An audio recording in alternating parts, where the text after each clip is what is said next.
Cool. Okay, everybody, this is the first video of our drawing project. And we're going to talk a little bit about theory and do a little bit of review for you guys because I know that you have taken a perspective course by now. If you have not, hopefully this will help you. I'm sure you've taken, because there's no way you could be in this class if you have not taken, but let's just pretend you forgot everything. I'm going to review everything, get you guys caught up so that you're nice and prepared for our project, and hopefully ingrain this stuff in your head pretty well, because this is one of the major pillars of art in general, and like most artists are going to use this, even if you tend to be on more of a graphic design side. So what do I got on my screen? This is actually software called Blender. It's a 3D software. It's used to make video games. It's also used to make models, and I use it to create basic block-ins for most of my environment pieces. If I've shown you guys my work, you've seen a couple of my like weird underground designs that I've done at the beginning of class. That was all blocked in using this 3D software. So the reason I want to show you this though is because we're going to use it to illustrate how perspective works and how your brain should be working when you're thinking about perspective. Okay? So let's just start talking real quick. This is a fake environment. This is a 3D environment, but it is fake. Okay? So we have dimensionality, we have space, and we can see something that tells our brain this is 3 dimensions. Okay? But this is an illusion. I'm talking to you right now in true 3 dimensions, and I'm looking at a computer screen that is mimicking that, and it's using math and a whole bunch of stuff to generate this this piece that looks like it's 3D. So we have to keep that in mind, that whenever as artists we're trying to do something, we're pretending and we're lying. It's kind of an old school way to think about art, but we're creating an illusion, and we're doing everything in our power, which is this sort of theory that we're about to talk about, to convince people and trick their brain into looking at something and understanding that it's in 3 dimensions. So what do we need? We need some parts for that to work. There's 3 big things that we need to worry about while we're doing this. The very, very, very first one, the most important one, is we have to establish a horizon line. Okay? A horizon line is the most distant space that we can see with the human eye. So in this 3-dimensional environment, you can't really see it, but I will go and make it so you can real quick. Where is it? Oh, totally forgot where that spot is. 1 second, guys. It's gonna be in preferences. Oh, right here, that's where it is. And we're gonna go into 3D viewport grid. I'm gonna turn this up. There we go. All this way. Now you can see off in the distance there's a clear distinction between the sky and a clear distinction between the ground, and that's because the grid is kind of disappearing off into this line, and you can see it gets all fuzzy way off in the distance. That is a horizon line. That's the furthest most point we can see, and in this 3D software it's mimicking the exact same process. So the grid right now is acting the way that we need it to act for us to understand. It's all leading and disappearing off into the distance on this horizon line, and that's the crux of what we're talking about, is that this is so far that everything that we want to lead or to be long enough to eventually get past that line will disappear, and this is called a converging point. This is one of our second pieces. A converging line, or converging point, vanishing point on the distance, is where all of these lines eventually vanish and disappear, and they're all the same spot. If we follow all of these lines to the same spot on the horizon, this is our vanishing point. Okay? So if you guys remember 1 point perspective, 1 point is the same 1 point where all of these lines will eventually meet up to, which is right about here. Now, if we're doing 2 point, 2 point can be a little confusing because we need to know where we can place things on our canvas, right? 2 point is very similar in that there is multiple lines. So let's see some real quick. There's multiple lines that lead off into the distance, and there's also a second grouping. If you look here, that we have a little grid. We have a right side, and then we have a left side. The left side goes off to this one, and the right side goes off to this one. So this is a 2 point perspective. means that there's multiple lines that go off into two different directions that just crisscross each other. We look at it from the top, it makes a nice perfect grid, and as we start to pan down and we can look, it turns these into more geometric rectangles that are a lot more, what do they call them, trapezoidal. Okay, now we got to start thinking about things on the axes. Okay, when we talk about 3 dimensions, we talk about 3 axes that control how we build our shapes. The first one that we're going to talk about, let me turn this back on. First one we're going to talk about is the x-axis, which is this red one, the y-axis, and then the z-axis. So the x and y, these are the floor. These are the ground. This is where everything's kind of built on. And then our z-axis is the blue bar that goes up and down. This is the height space, okay? I'm going to go reset the grid so it's not so intrusive, okay? So we have one vanishing point way over here. That's what this axis is pointing towards. We have the green vanishing point way over here. That's what this axis is pointing towards. And then we have the z-axis way at the very top, and that's what that one points to. That's going to be our third point when we talk about 3-point perspective. The z-axis point is way up here, and those connect to these different sections here. That's going to bring us to talking about the actual shape. So our shape is using these axes to build the 3 dimensions. Let's look at a little, do this, okay? So this is a little x-ray mode. We can kind of see through everything. If we look at this, go back into the render mode. If we look at this, you can see through the box, okay? We can kind of see the far side of where this box is. All of the lines on the floor here that are on the same axis as the x-axis are leading towards it, okay? They're all going to follow parallel towards the x-axis. So if we look at this, they're literally parallel towards it. Same with the y. All of the lines are parallel to the y-axis. That includes the ones on the top and the ones on the inside. So the logic here is that when you guys are creating forms, this is a form, this is a cube, we have to think about the direction that everything is working on. So when you're building something, keep in mind, is it on the left side of our object? If it is, it's probably going to go to the left side of the page. If it's on the right side of the object, it's probably going to go to the right side of the page. And if it's straight up and down, it's just going to go and follow straight up and down. Now the straight up and down part, this converging part, this solely depends on the direction that you're looking at it from. If you're looking down on the object, your lines are going to converge to the bottom of the page. If you're looking up at an object, your lines are going to converge to the top of the page. So let me illustrate this just to help you guys understand a little bit better. I'm going to go ahead and select a face. When we talk about dimensionality, we have faces, right? These are these flat spaces on a form.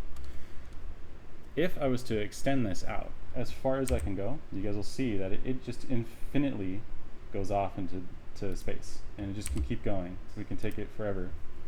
Okay, that is essentially how you should think about when you're drawing these forms, these lines that you do to help figure out where they meet on the vanishing point. These lines are here, but the true object itself, see how these faces are still independent? These are going to be where your shape is at, or your actual shape is, your actual form is, okay? This is just to help you, like when you're drawing, that's just to help you figure out where it is on our horizon line. Maybe do this. All right, so we have faces. These are converging lines. They're all converging into different spots. If I was going to look up at an object, you can see these lines are all going to meet off at the same. They're going to converge to some point way in the sky. Same with the bottom. If we look down, these are all going to converge somewhere below us. Okay. Now we can also think about these as the cardinal directions. If we look at it from the very top, we can see we got north, we've got east, we've got south, and we've got west. Whenever you think about 2-point perspective, just remember that these points are going to be on those cardinal lines. Okay. So if I was going to be looking at this direction, I'm going to know that my right vanishing point is north and my left vanishing point is west. That's the easiest way to just think about it, okay?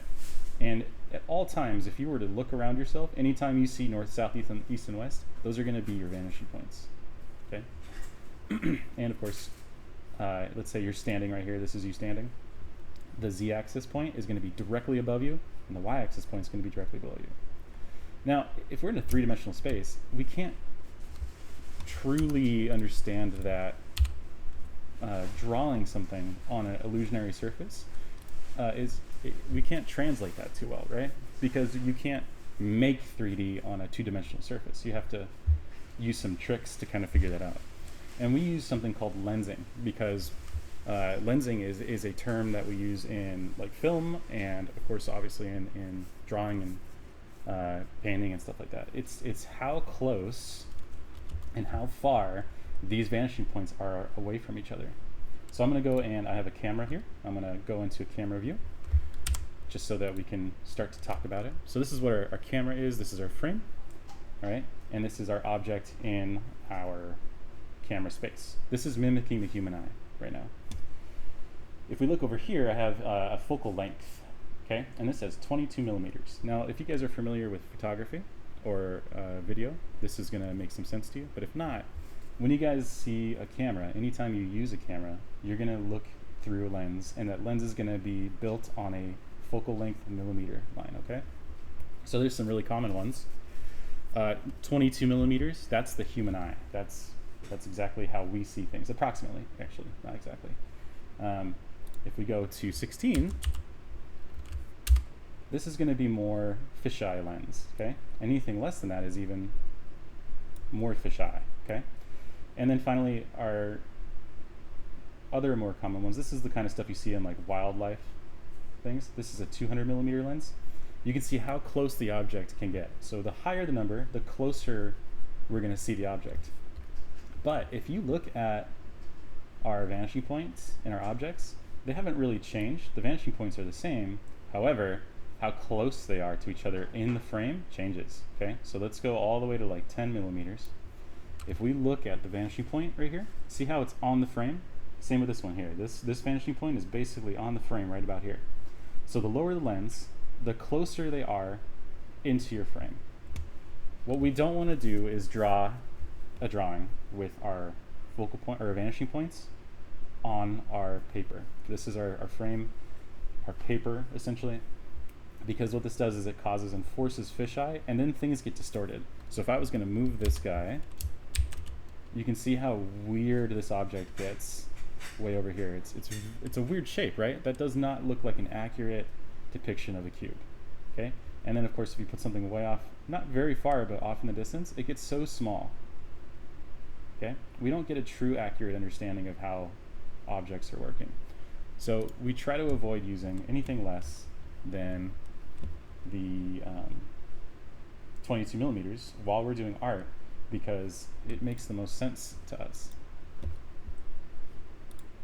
All right, so let's see, let's go back into the camera mode. Where's the camera? Lost my camera. I gotta grab it. Okay, so I got it in the camera mode. There we go. So now let's go to like something that makes a little more sense. So 22 millimeters, human eye. Now if you look, our vanishing, we have one vanishing point sort of on the paper. Let me get back here. One vanishing point on the paper and one way off of the paper.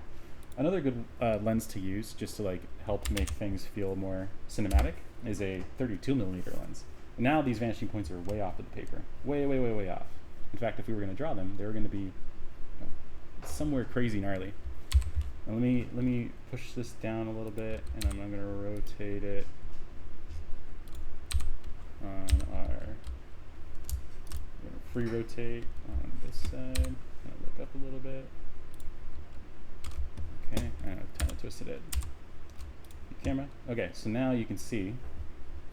This is more of like an action shot. Everything's at an angle.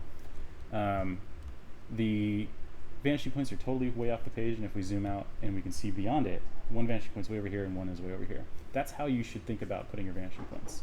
Now that's really difficult on a piece of paper, because a lot of the techniques that the old masters used to use is they would add more paper off to the sides, and then they would build this big grid system, and it was a big pain in the butt, and it just sucked.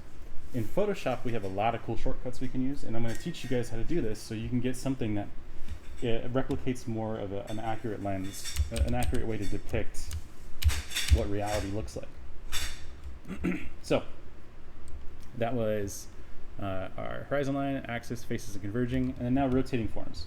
So this is all fun and great when we have like a city block where all of the buildings are the same,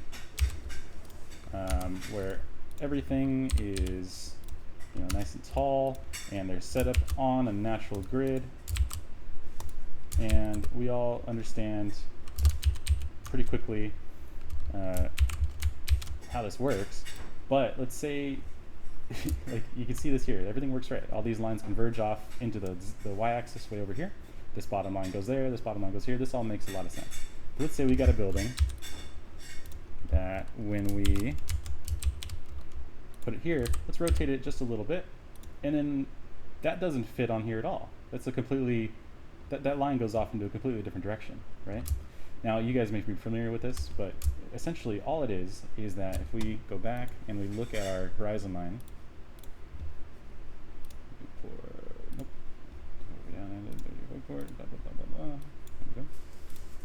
all these converging lines are doing is going to another direction, another vanishing point on the same horizon line as all the other ones. So everything that is sitting on the same plane, which this floor, this grid is the same plane, everything sitting on this plane is going to share the same horizon line, but it'll have different vanishing points if it's rotated and twisted.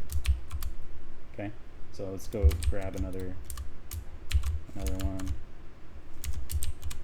here. You can rotate it. You can see now this vanishing point for this box, this is going to go off into another crazy direction way over here. Okay, so I know it's a lot of information, it's pretty complicated, and this is something that you guys will get over time of just doing stuff. Why are you doing this project? I suggest doing a 1-point or a 2-point perspective piece. 1 point is totally viable. It's usually used quite often in this kind of artwork because it makes a very simple and easy to understand composition. But 2-point is also a lot more exciting. It's more interesting to view, and I think it's something that if you guys are willing to, you should try. Okay. And one last thing too. Let's say like you want to rotate an object that's not sitting on the floor. Let's say you've built something and we have like a sculpture and it's chilling like this, and then you rotate it so that it looks like it's some kind of weird, goofy, modernist sculpture, like a cube sitting on a little platform. How do you get this cube drawn in a proper perspective? Well, just like before where we had our city grid and this block was sharing the same floor as all those grid or all those other towers and blocks and stuff, this one's not sharing any of that. It's going to have its own independent vanishing point, its own independent horizon line, and if it's having 2-point, which this one is, it's going to have it's actually 3-point. This one's going to have multiple vanishing points that are nothing like what we have on this one. So you have to think of it as two separate pieces, essentially, two separate horizon lines, and it gets very complicated. If you're brave, I really suggest you try doing it because it's a really good exercise.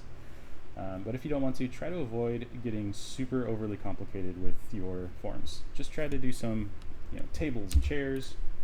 You can do some cylinders in perspective, that kind of stuff too. So that's going to be all we're going to talk about with 1 and 2-point perspective review. We're going to go on to talking about some theory. So I'm going to close out Blender. We don't need this. And here we are in Photoshop. Okay. So some very basic theory. We're going to focus on 2 things today. We're going to talk about emphasis and line. And these are part of our elements of art and our principles of design. So if you look over here, we have on the left side, this is line, shape, color, value, form, texture, and space. These are elements of art. These are the pieces, the instruments that when you compose your song, which is your art piece, these are the instruments you use.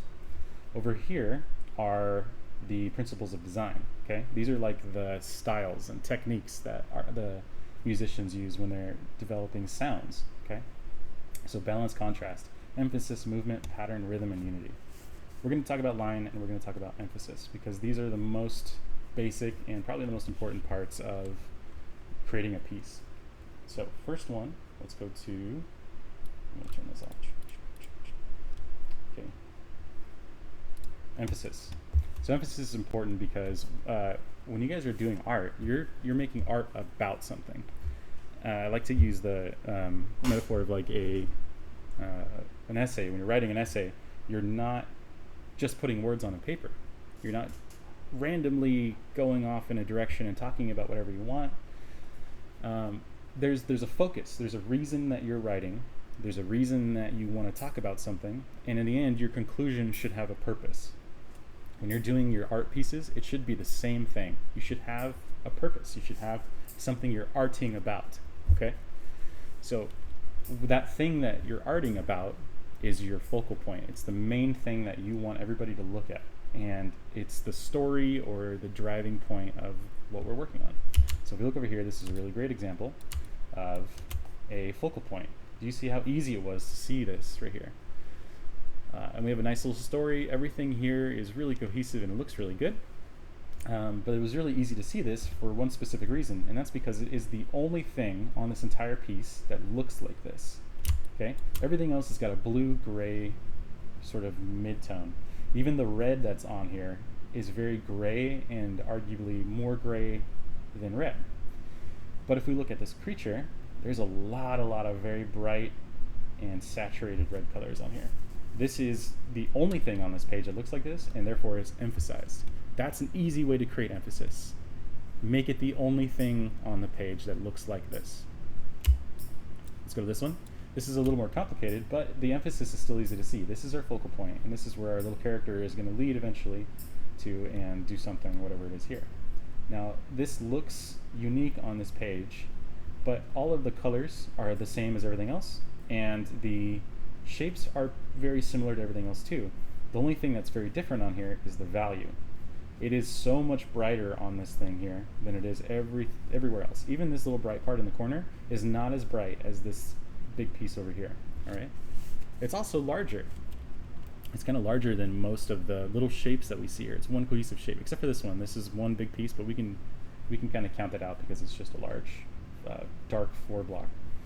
But most of these intricate pieces here, these are tiny, and this one is nice and big. So it's easy to tell that this is where we're supposed to look at, that this is our main idea of our piece. And then this is also another very easy one. All of these lines moving in the same direction, and then we have this big block that stands right in the middle of it, and on top of that it's also a different color, and it's got a lot of very bright value on it. So it's nice and easy to see, and that's how we can tell this is our focal point. And when you guys are doing your thing, when you're making your pieces, you need to be focused on having your focal point be easy to see. You need to emphasize it. So you can either choose to make it look like the only thing like that on the entire piece, where it is the only color, the only shape, or the only value at that range. You can choose to have all of that same stuff on there, but to amp it up and give it a lot more of all the things you're asking it to be. Or you can have it just be a unique shape, something that is completely different than everything else. And that'll make it super easy to tell. All right, so the next one we're going to talk about is line quality, because this is pertaining to specifically what you guys are going to be working on. This piece right here, this is a perfect example of the final product I'm going to ask you guys to do. Okay? It's just a line drawing, but it's in perspective and it's very interesting and it has a lot of emphasis. So let's talk about the emphasis first. This is a really perfect example of it. There is a lot of line on here, a lot of information, but it's clear. It's very easy to understand, and that's because we have a strong sense of line quality. All of these spiky rectangle shapes that are sticking out of the ground are emphasized with bold lines. We have thicker lines that help us differentiate this shape from these shapes behind it. So whenever we're building something, we want to make sure that if something is in front of another thing, that we bolden the lines on the foreground part of that piece so that it stands out from the pieces behind it. And secondary, if a piece has detail on the inside of it, like this shape with the spike over here, there's a lot of detail inside of it, and the line inside of it is at a thinner and a lower value than the line that is outlining that shape.